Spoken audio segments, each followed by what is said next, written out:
우리는 한계가 분명하지만 하나님은 제한이 없으신 분이십니다. 제한이 없으신 하나님이 일하시는 방법이 말씀을 통해서 하는 것이죠.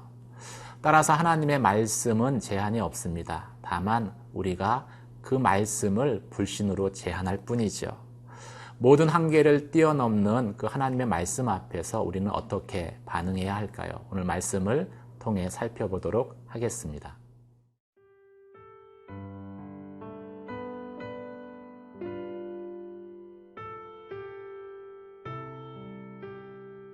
누가복음 1장 18절에서 25절 말씀입니다. 사가랴가 천사에게 이르되 내가 이것을 어떻게 알리요? 내가 늙고 아내도 나이가 많으니이다. 천사가 대답하여 이르되 나는 하나님 앞에 서 있는 가브리엘이라. 이 좋은 소식을 전하여 내게 말하라고 보내심을 받았노라. 보라, 이 일이 되는 날까지 내가 말 못하는 자가 되어 능히 말을 못하리니 이는 내가 내 말을 믿지 아니함이거니와 때가 이르면 내 말이 이루어지리라 하더라. 백성들이 사가랴를 기다리며 그가 성전 안에서 지체함을 이상히 여기더라. 그가 나와서 그들에게 말을 못하니 백성들이 그가 성전 안에서 환상을 본 줄 알았더라. 그가 몸짓으로 뜻을 표시하며 그냥 말 못하는 대로 있더니 그 직무의 날이 다 되매 집으로 돌아가니라.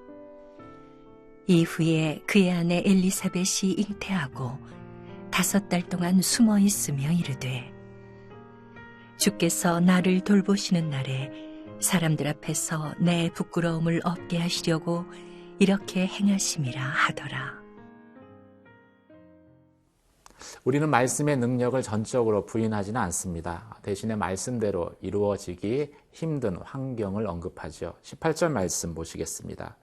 사가랴가 천사에게 이르되 내가 이것을 어떻게 알리요? 내가 늙고 아내도 나이가 많으니이다. 사가랴는 하나님의 말씀 앞에 긍정도 부정도 하지 않습니다.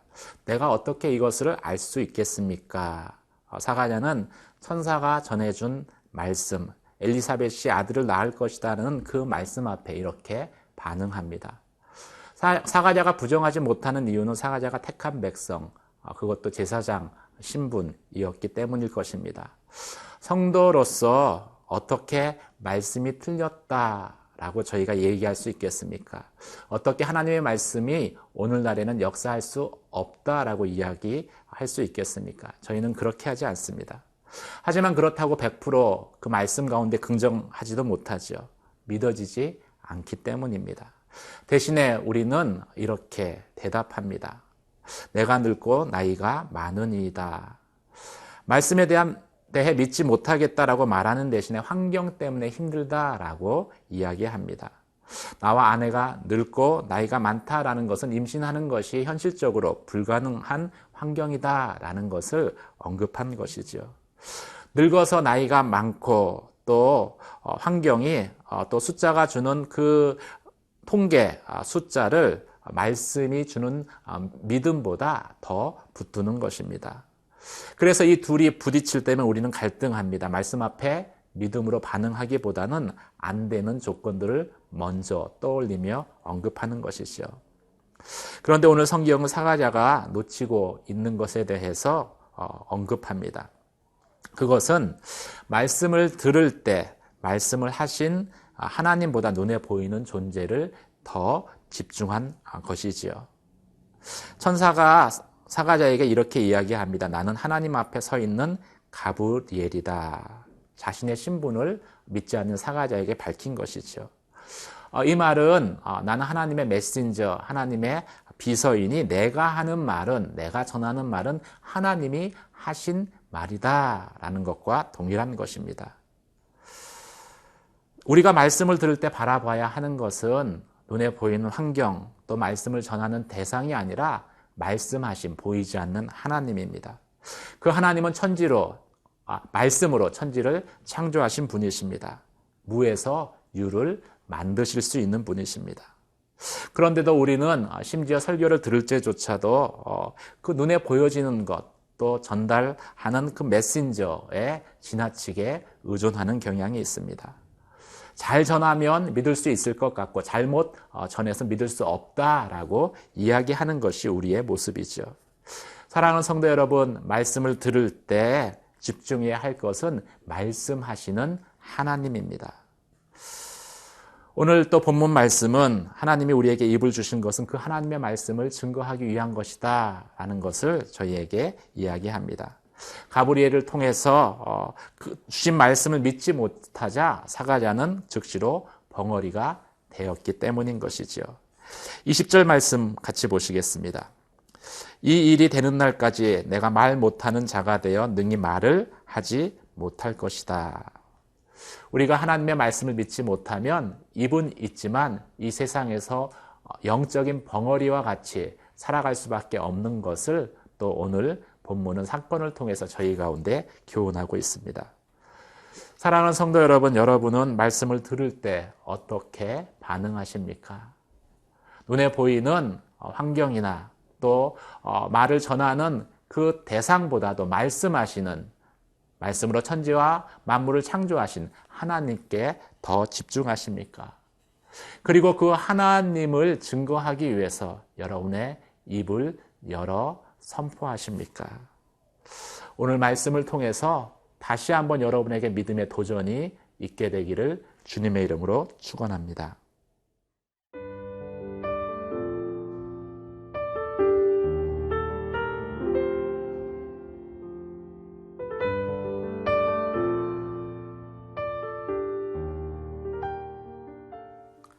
하나님이 우리에게 말씀하셨지만 그 말씀이 성취되기 위해서는 잉태되어 품고 있는 시간들이 경과돼야 됩니다. 사가랴는 한동안 말 못하는 그대로 있었습니다. 천사가 사가랴의 불신에 대해서 책망한 것에 대한 회개의 시간을 가진 것이죠. 사가랴처럼 우리도 하나님의 말씀 앞에 잠잠히 머물며 자신의 믿음 없음을 되돌이키는 그러한 시간들을 가져야 함을 성경은 말씀하고 있습니다. 22절 말씀을 같이 보시겠습니다. 그가 나와서 그들에게 말을 못하니 백성들이 그가 성전 안에서 환상을 본 줄 알았더라. 그가 몸짓으로 뜻을 표시하며 그냥 말 못하는 대로 있더니. 그들에게 말을 못하니 그냥 말 못하는 대로 있더니. 하나님은 때로 우리의 삶 가운데 이토록 침묵 가운데 머무는 것을 허락하십니다.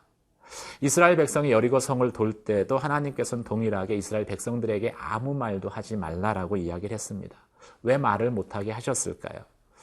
만약에 입을 열어서 말을 하게 하면은 계속해서 불신의 소리들을 낼 것이고 그로 인해서 하나님의 말씀이 하나님의 음성이 점점 마음 가운데 흐릿해지기 때문일 것입니다.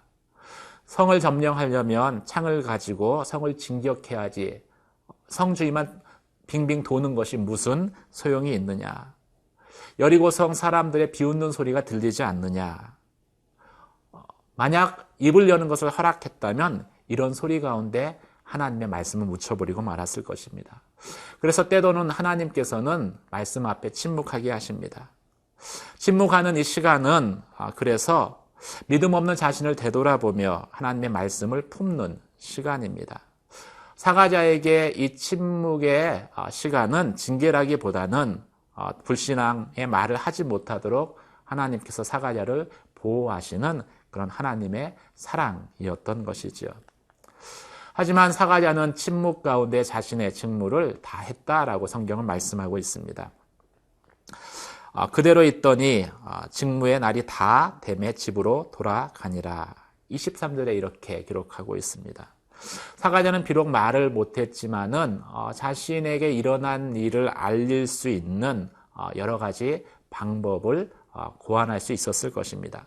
더구나 백성들이 사가랴에게 뭔가 하나님의 이상이 임한 줄 알고서 궁금해하고 있었습니다.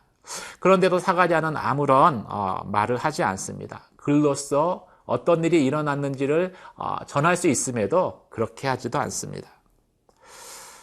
대신 침묵하면서 자신에게 맡겨진 제사장의 직무를 묵묵히 수행합니다. 이것이 균형 잡힌 영성이죠. 우리는 하나님의 음성을 들었다라고 또 하나님 앞에 머문다라고 하면서 우리의 일상의 의무를 멈추는 그러한 우를 범할 때가 종종 있습니다. 그러면서 신앙의 균형을 놓쳐버리는 것이죠. 많은 이단의 가르침들이 그렇습니다. 대부분의 이단들은 주의 음성을 들으면 일상에서 벗어나야 된다라고 저희에게 미혹하지요. 하지만 성경은 하나님이 두신 자리에서 자신의 직무를 다하는 것이 균형 잡힌 영성이다라고 이야기를 합니다.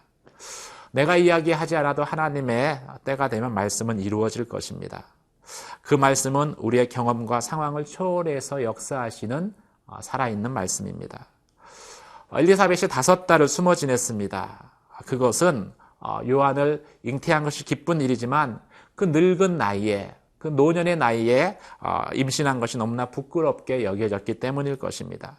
그만큼 엘리사벳의 출산은 인간의 경험으로는 전혀 상상할 수 없는 일이었다는 것을 말씀하고 있습니다. 우리의 삶에 어떻게 내 경험을 초월하는 이런 하나님의 기적, 말씀의 성취를 경험할 수 있겠습니까? 첫째는 먼저 하나님의 음성을 들어야 합니다. 그 하나님의 음성은 하나님의 말씀을 통해서 우리 가운데 들려집니다. 그 하나님의 음성이 있다는 것은 하나님이 그것을 뜻하신다라는 것을 의미하는 것이지요. 두 번째, 사과젓처럼 조용히 말씀을 품고 잉태하여야 합니다. 닭이 달걀을 오래 품으면 품을수록 부화할 확률이 높아지듯이 우리에게 주어진 그 약속의 말씀을 우리가 오래 품으면은 경험과 확률을 의지하지 않고 주님 앞에 말씀을 품고 있으면 그 말씀의 성취는 점점 가까워질 것입니다. 세 번째는 하나님의 때가 될 때까지 인내하라는 것입니다. 하나님의 때에 하나님의 약속의 말씀은 반드시 성취되어질 것입니다. 그리고 그 말씀의 성취를 통해서 우리를 돌아보는 하나님을 다시 만나게 될 것이고 하나님께서 나의 부끄러움을 나의 수치를 가리우시는 좋으신 하나님이신 것을 고백하게 될 것입니다. 그 하나님을 만나며 언약의 성취를 약속의 성취를 경험하는 저와 여러분 되시길 주님의 이름으로 축원합니다. 기도하겠습니다.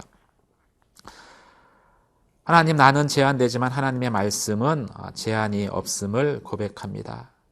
내게 주신 그 약속의 말씀을 품게 하여 주시고 또 그 말씀을 하나님의 때에 이루어 주시옵소서.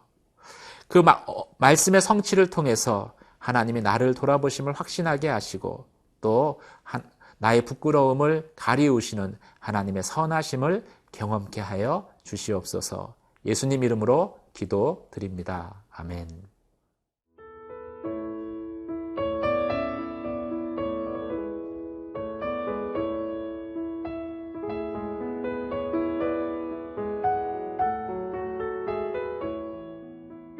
이 프로그램은 시청자 여러분의 소중한 후원으로 제작됩니다.